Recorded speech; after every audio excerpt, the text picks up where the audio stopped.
Bienvenidos a un nuevo episodio de The IT Crew, un podcast de opinión, parte de EDC8. Mi nombre es Frank Valdés. Y yo soy Enrique Mendoza. Empecemos.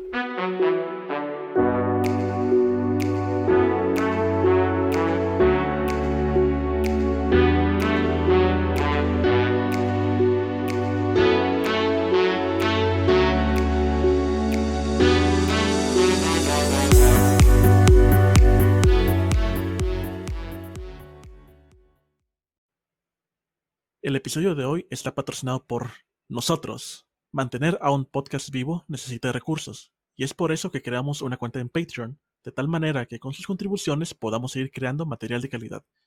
Pueden donar desde $3, y dependiendo de la cantidad con la que nos apoyen, pueden recibir distintos beneficios, tales como menciones a sus redes sociales, mercancía de The IT Crew y más. Visítenos en patreon.com/EDC8. Repito, patreon.com/EDC8. Si nos escuchan desde YouTube, pueden encontrar el link en la descripción. Ahora sí, empecemos. Bienvenidos nuevamente. El día de hoy les hablaremos sobre cómo la enferma mentalidad de una persona racista y molesta con el mundo puede arruinar el talento que se tiene. Hoy hablaremos de un caso relativamente reciente: la vida, crímenes y arresto de Paul Leroux, el narco hacker.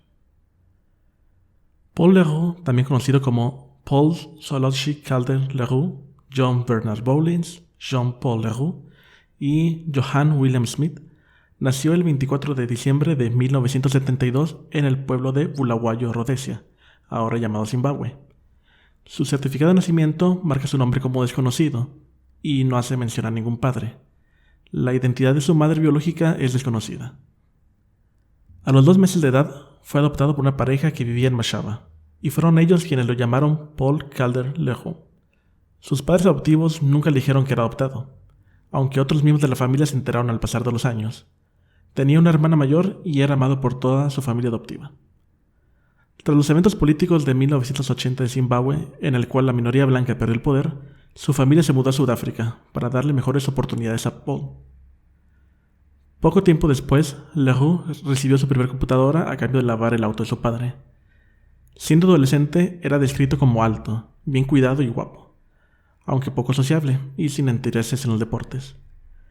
Sin embargo, estaba obsesionado con el videojuego Wing Commander, que por cierto es un gran juego que ahí lo tengo en un emulador.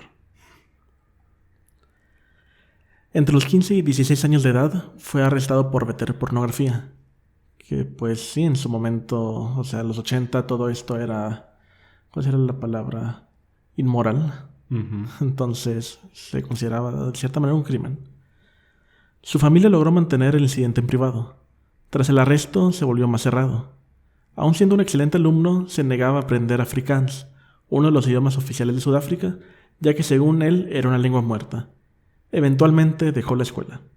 Se inscribió en un curso local de programación con duración de 1 año, pero logró terminarlo en tan solo 8 semanas.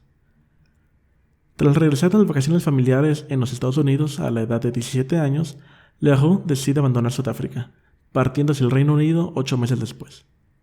Encontró trabajo como programador y en 1994 conoció a Michelle, una ciudadana australiana, quien se convertiría en su futura esposa. En 1995 se mudó con Michelle a Australia, donde se terminan casando, y Paul adquiere la nacionalidad australiana. Se desconoce si tuvieron hijos. Se pueden encontrar posts hechos por Leroux en varios grupos de Usenet, algunos en los que habla de cifrado y otros que se pueden resumir en troleo. Leroux solía publicar varios posts enojado, sarcástico y con mensajes ofensivos, los cuales incluían fuertes ataques verbales contra Australia, así como varios comentarios racistas. Entre 1997 y 1998, Leroux inició el desarrollo de E4M, Encryption for the Masses, el cual es un software capaz de cifrar discos duros y, opcionalmente, proveer negación plausible al negar la existencia de un volumen cifrado. E4M fue publicado de manera gratuita e incluía el código fuente. Junto al README del programa, Leroux incluyó un manifiesto en el que criticaba al gobierno por recolectar datos electrónicos, citando algunos proyectos donde declaraba que el cifrado es la única forma de preservar las libertades civiles. Por no percibir ingresos durante los últimos 2 años, Leroux sufría de problemas económicos. Finalmente se divorció de su esposa en 1999. Entre los años 2000 y 2001, Leroux se muda a Hong Kong y luego a Rotterdam, donde se casa con una ciudadana holandesa llamada Lilian Cheung Yuen Pui, con quien tuvo un hijo. En 2001, un cliente lo contrata para desarrollar otro software de cifrado llamado DriveCrypt, y a pesar de ser considerado un gran programador, fue despedido en 2002 al robar tecnología que incorporó a E4M. Tras esto, Leroux comenzó a trabajar en un motor de juego para un casino en línea que pensaba lanzar en Canadá y Rumania. De hecho, se me hace bastante peculiar el hecho de que muchas de las personas que vemos que hacen este tipo de delitos culpan el gobierno o cosas externas a ellos para justificar lo que ellos hacen. Así es, y aunque él sufrió, por así decirlo, de el problema de los 80 de Zimbabue, no justifica las acciones que tomó y que va a tomar más adelante, lo que vamos a estar viendo. Así es. En 2002, en un viaje a Zimbabue a conseguir una copia de su certificado de nacimiento, Leroux descubre la verdad. Un familiar de Leroux cuenta que esto lo llevó a una fuerte crisis personal. Lo que más le molestaba era que su nombre era desconocido al nacer y no saber nada de sus padres biológicos.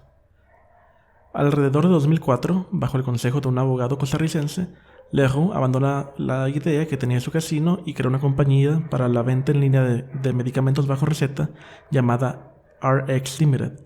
Para comprar un medicamento, el cliente debía llenar un cuestionario acerca de su historial médico y síntomas, elegir su medicamento y pagar por él con tarjeta de crédito. Estos cuestionarios eran enviados a doctores en los Estados Unidos, quienes escribían la receta para el paciente, sin necesidad de examinarlo. Tanto el doctor como la farmacia que entregaba el medicamento recibían una comisión. Este negocio trabajaba bajo un área legal gris. Las farmacias tenían la impresión de que todo era legal, pues el paciente llegaba con una receta médica. El sistema creaba un historial de las órdenes y se adaptaba a los cambios de las regulaciones. Los farmacéuticos podían ver los permisos de los doctores, y los reguladores de la compañía los convencían de que no eran ellos quienes vendían los medicamentos. Todo esto fue confirmado en un momento por un agente de la DEA que había sido contactado por un farmacéutico. Mientras RX Limited crecía, Leroux colocó call centers en Israel y Filipinas. Contrataba ciudadanos israelíes en las oficinas de Filipinas, quienes percibían salarios similares a los de Israel, a la vez que se le otorgaba un departamento en Manila. Para 2010, Leroux tenía al menos 10 call centers con más de 1,000 empleados. Antes de continuar, es importante mencionar a 2 personajes. David Smith era un británico que trabajó en puestos de seguridad en Irak y Filipinas. Leroux lo contrató en 2008 como jefe de seguridad. Smith le proporcionó a Leroux acceso a una red de ex soldados que sirvieron en Irak y Afganistán. Joseph Hunter era un ex soldado estadounidense, quien se retiró del ejército en 2004. Pensaba ser policía, pero nunca lo hizo. Fue contratado por Leroux entre 2007 y 2009.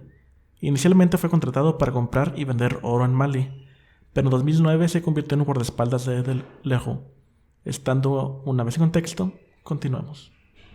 En 2007, Leroux se muda con su familia a Manila, en una comunidad privada en Dasmariñas, donde manejaba su negocio.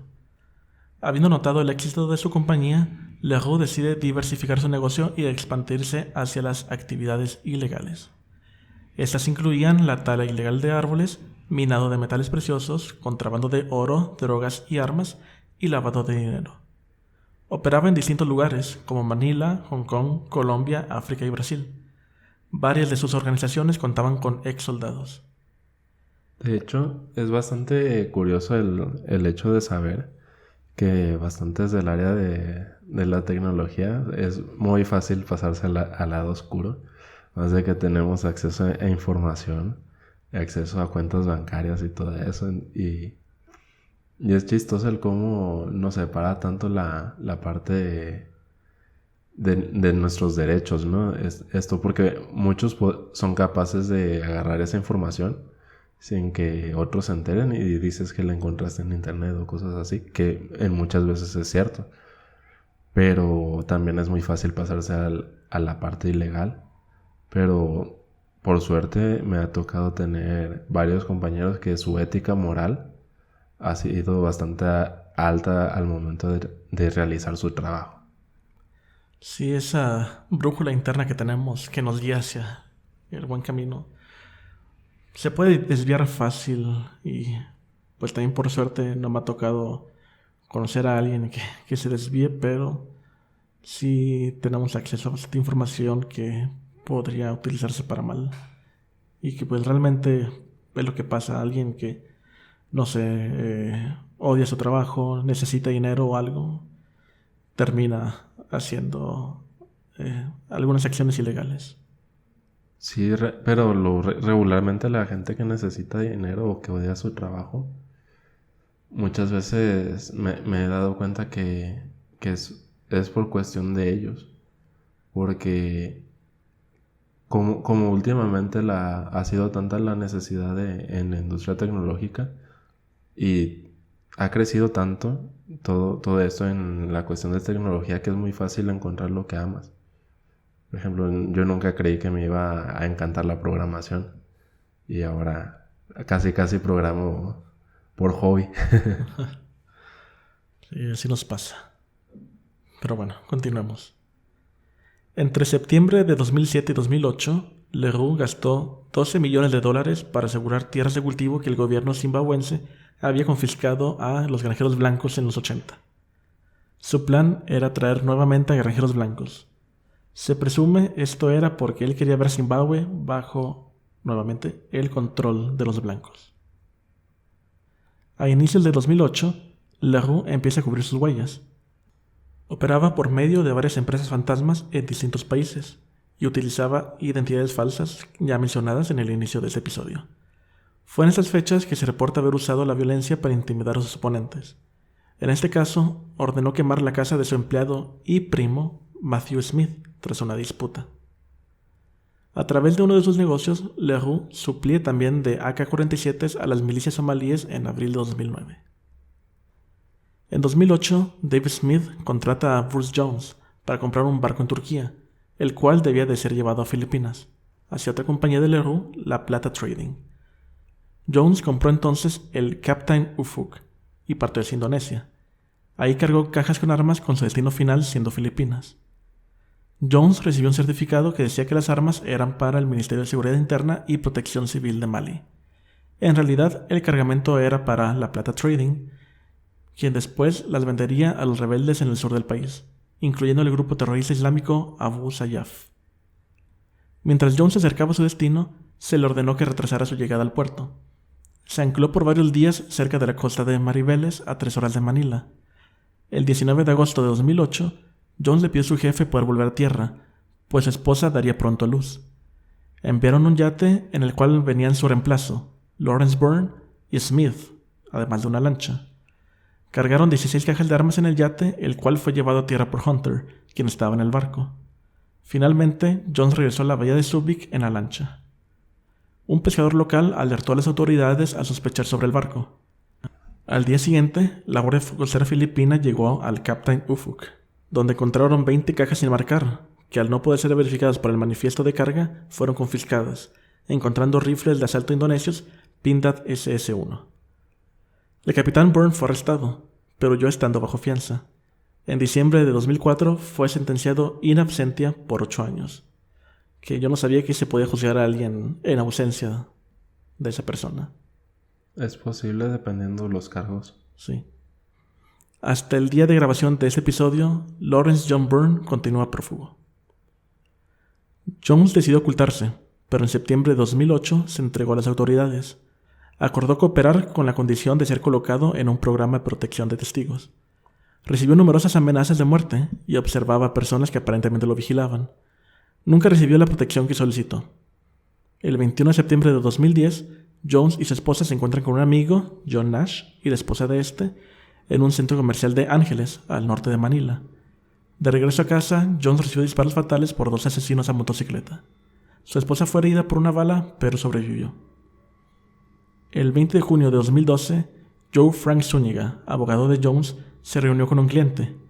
Fue visto por última vez a las 11:45 en la bahía de Subic en compañía de Timothy Desmond, dueño de un parque acuático, y John Nash, su jefe de seguridad. Alrededor de esa hora, un testigo reportó ver a un hombre siendo arrastrado en una van cerca del auto de Zúñiga. Hay un registro de una llamada desde el teléfono de Zúñiga a un familiar cerca de las 2 p.m. Su auto fue encontrado el siguiente día y desde entonces no han habido rastros de Zúñiga. Se cree que fue asesinado. Su caso fue archivado entre 2012 y 2014 sin ningún sospechoso. El resto de los casos del capitán Ufuk fueron archivados también en esas fechas. Paul Leroux no ha sido formalmente acusado por ninguno de ellos.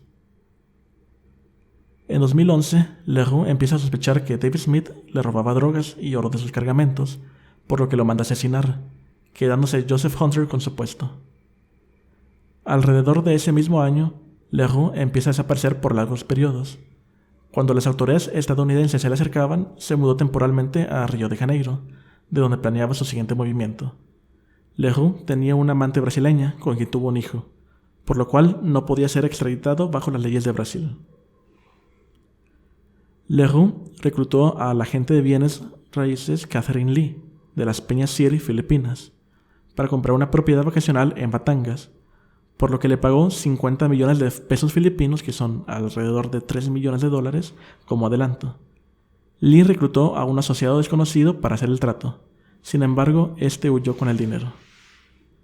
A principios de febrero de 2012, Lee recibió un correo de 2 hombres, contratados por Hunter, quienes pretendían ser canadienses buscando comprar propiedades en Manila. Se reunió con ambos durante 3 días, mostrándoles distintas propiedades. Fue vista por última vez el 12 de febrero a las 4:30 de la tarde, por los dueños de la última propiedad que visitaron y por otros 3 agentes. Se subió a un auto con sus clientes. Su cuerpo fue encontrado a las 6:30 de la mañana del siguiente día en Tai Tai, una ciudad industrial ubicada a 1 hora de Manila. Estando en Brasil, Leroux empieza a planear el envío de sus cargamentos de droga desde Ecuador. Uno de los yates que iba a enviar, el JGV del francés Yo Sueño, llegó a Ecuador en agosto de 2012. Las autoridades estadounidenses se enteran de estos arreglos. Es ahí cuando se enteran de que Leroux está envuelto en el narcotráfico. Previo a esto, solo se le buscaba por la venta ilegal de medicamentos bajo receta, pero ahora este se había convertido en un blanco de los investigadores de narcoterrorismo de la DEA. Un asociado de Leroux se acerca a él para hablarle acerca de un representante del cártel colombiano, quienes querían realizar una operación de metanfetamina en Liberia. Leroux le proporcionaría de químicos, instalaciones y personal. En cambio, ellos le darían 100 kilogramos de cocaína por cada 100 kilogramos de metanfetaminas producidas. Leroux se reuniría con el representante del cártel en Liberia para terminar el trato. Desconocido para Leroux, los representantes del cártel colombiano eran realmente agentes de la DEA, y la operación era intentar arrestarlo. Como no podía ser extraditado bajo las leyes brasileñas, la DEA había escogido Liberia desde donde podían llevarlo a Estados Unidos sin necesidad de un proceso de extradición. El asociado colaboró con la DEA y se aseguró de informarle a Leroux de que la metanfetamina sería vendida en Nueva York, dando fundamento a poder ser acusado en los Estados Unidos. Mientras tanto, un yate viajaba a Filipinas y el JGV a Australia, ambos con 200 kilogramos de cocaína. Los agentes de la DEA habían logrado colocar un rastreador en el JGV para seguir sus movimientos. Ancló rápidamente en Perú, desde donde siguió cruzando. El rastreador falló a unas 6.000 millas, que son aproximadamente unos 9.600 kilómetros, de haber empezado el viaje. La última posición reportada era cerca de las Islas Cook. Leroux voló a Monrovia, Liberia, el 25 de septiembre para encontrarse con el representante del cártel colombiano. El día posterior a su llegada fue arrestado por la policía liberiana. Intentó sobornar a los oficiales, pero rechazaron la oferta y lo entregaron a los agentes de la DEA. El yate que iba a Filipinas había terminado su viaje, pero el JGV nunca había llegado a su destino. El 7 de noviembre fue encontrado encallado a la orilla de la isla Lutafito, un atolón abandonado a 10 kilómetros de Tonga. Milan Rinčák, un ciudadano eslovaco y segundo al mando, fue encontrado sin vida adentro, junto con varios pasaportes, dinero dividido en distintas monedas internacionales y cientos de kilogramos de cocaína con un valor de 120 millones de dólares. Se desconoce su causa de muerte. En el yate no había rastros del capitán. Al llegar a Nueva York, a Leroux se le asignó un abogado y fue colocado bajo custodia en una ubicación secreta. Firmó un acuerdo en el que se declararía culpable de ambos cargos a cambio de inmunidad contra persecución por cualquier otro crimen que admitiera. Inmediatamente después admitió arreglar o participar en 7 asesinatos, por los cuales no podría ser perseguido, con lo cual Leroux pudo haberse salvado de una inminente sentencia de muerte. Leroux modificó su servicio de correo para preservar copias de sus mensajes. Continuó dirigiendo a sus antiguos asociados hasta mediados de 2014, dirigiéndolos directamente a redadas de la DEA. Su cooperación resultó en el arresto de al menos 11 personas. Otras 7 fueron arrestadas sin la intervención directa de Leroux. El 12 de junio de 2020, Leroux fue sentenciado a 25 años de prisión por estar involucrado en RX Limited y por el tráfico de metanfetamina hacia los Estados Unidos.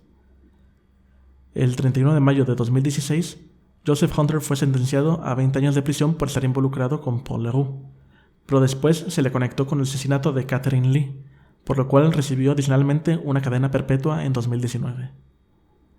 Y aquí termina la historia de este caso, recientemente cerrado gracias al trabajo de las autoridades y la cooperación de Paul Leroux.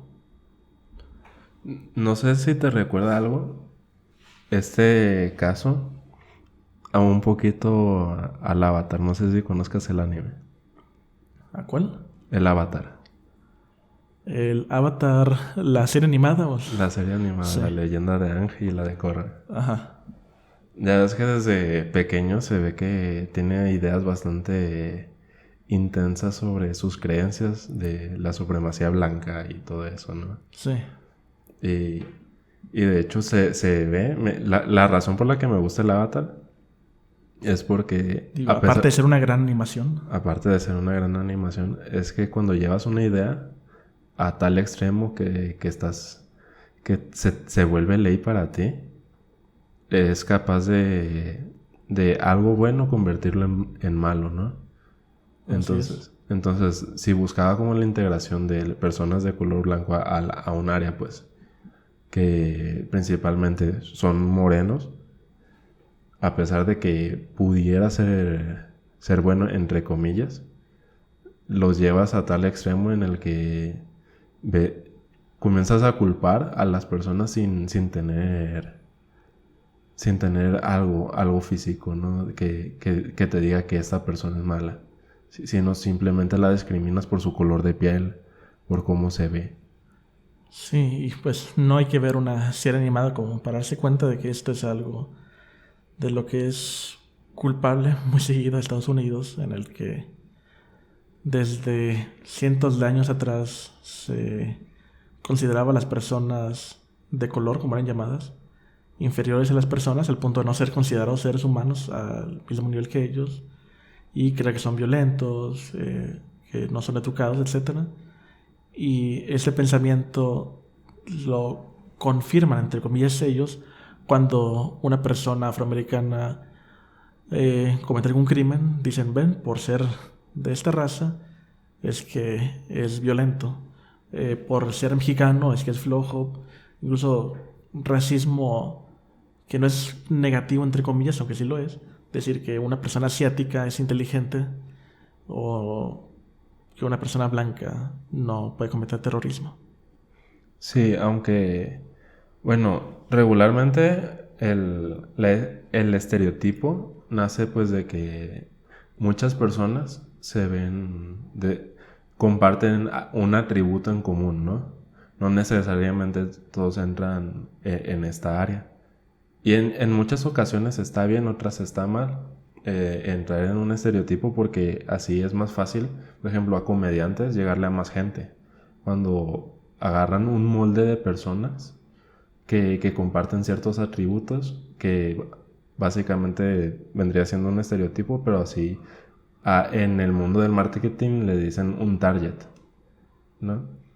Pero regresando a las ideas, algo muy real que se podría ver, no sé si te ha tocado leer el libro de Mi lucha de Adolf Hitler. No lo he leído. Sé que es Mein Kampf, pero no lo he leído. Sí, en el cual comenta de que no, él no quiere la guerra, ¿no? ¿Cómo voy a buscar la guerra y llevar a mi país a algo, ¿no? Y teniendo concepto en la época, pues los judíos eran los que controlaban las finanzas en ese tiempo. Entonces lleva un ideal tan al extremo en el que pues termina enloqueciendo de poder. Y esto se vuelve totalmente un caos y pues da pie a la Segunda Guerra Mundial. Y buscan como la diferencia de ideas entre personas cambia bastante. Sí, igual pues fueron decisiones exageradas por Hitler basadas en estereotipos negativos e incluso falsos. Que aunque es una comedia, pero más o menos se ve así, como en esta película de Jojo Rabbit, bueno, Ujú. libro y película, en Ajá. el que se le enseñaba a los niños que los judíos tenían cola de demonio, que comían niños, etcétera. Entonces, le infundas un miedo a la población de tal manera que ellos te apoyen. Sí, o más fácil, ¿no? Incluso en los niños se les puede enviar este mensaje con la película de Monster Inc.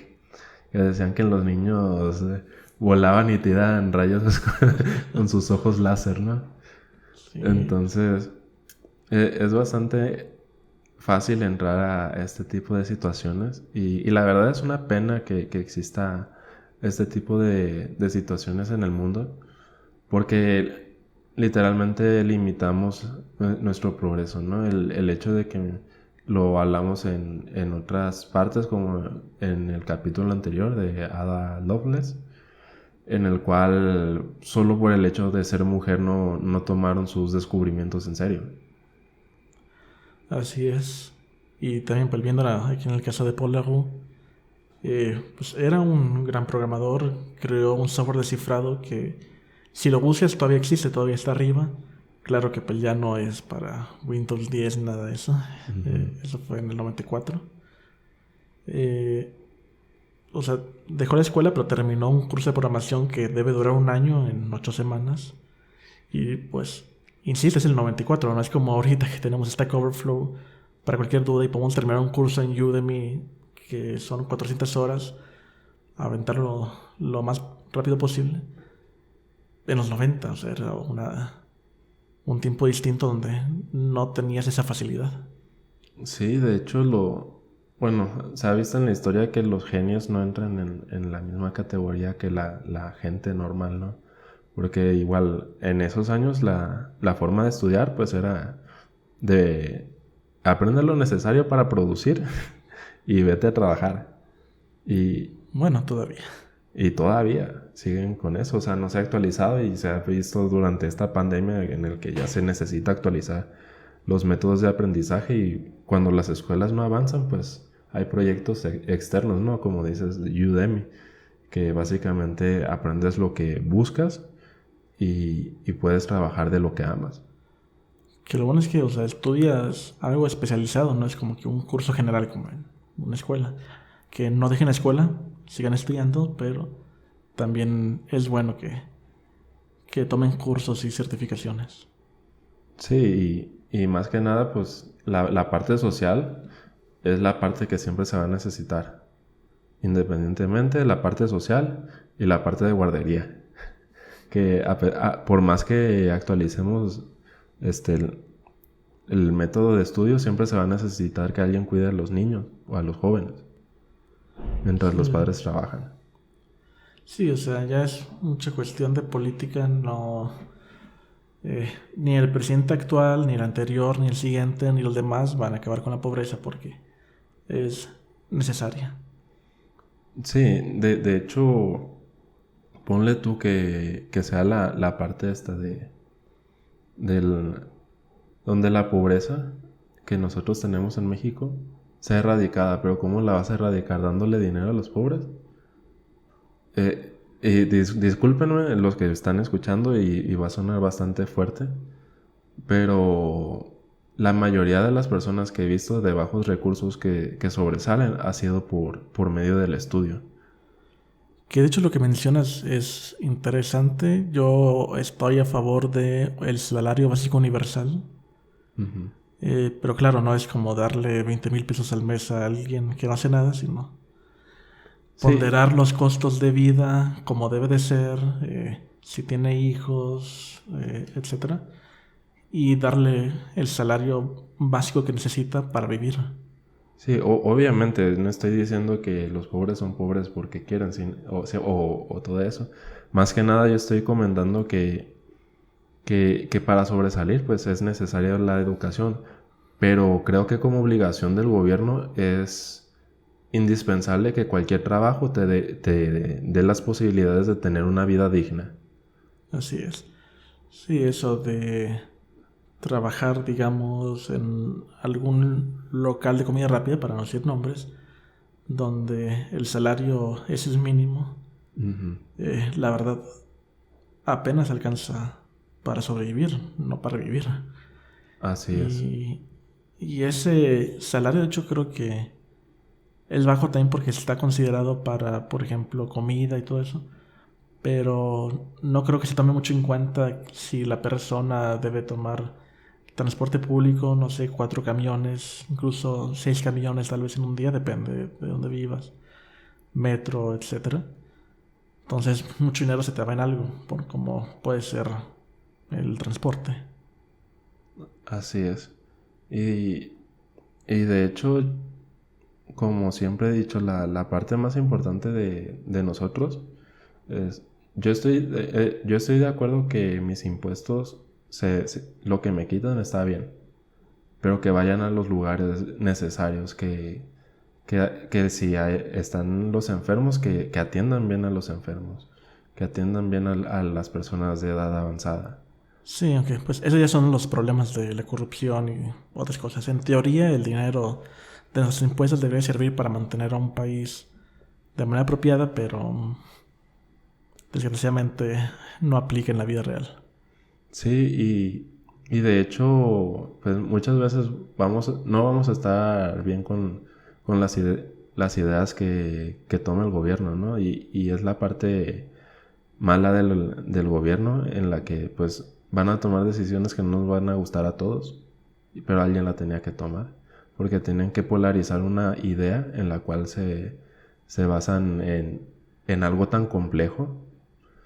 No quiero entrar en temas polémicos de más, pero pues es la parte mala. Y por ejemplo, como este caso que vimos el día de hoy, creo que lo retrata totalmente bien, que va a haber gente que no va a estar de acuerdo, pero también a qué grado lo llevas, ¿no? A qué extremo lo llevas. Y así es como empezamos hablando del narco hacker y terminamos hablando de la situación socioeconómica de casi todos los países de Latinoamérica. Esto ha sido todo por hoy. Gracias por escucharnos. Pueden encontrarnos en YouTube como EDC8 y en Spotify como EDC8 Podcast. Yo soy Fran Valdés, acompañado por mi amigo Enrique Mendoza. Muchas gracias. Muchas gracias.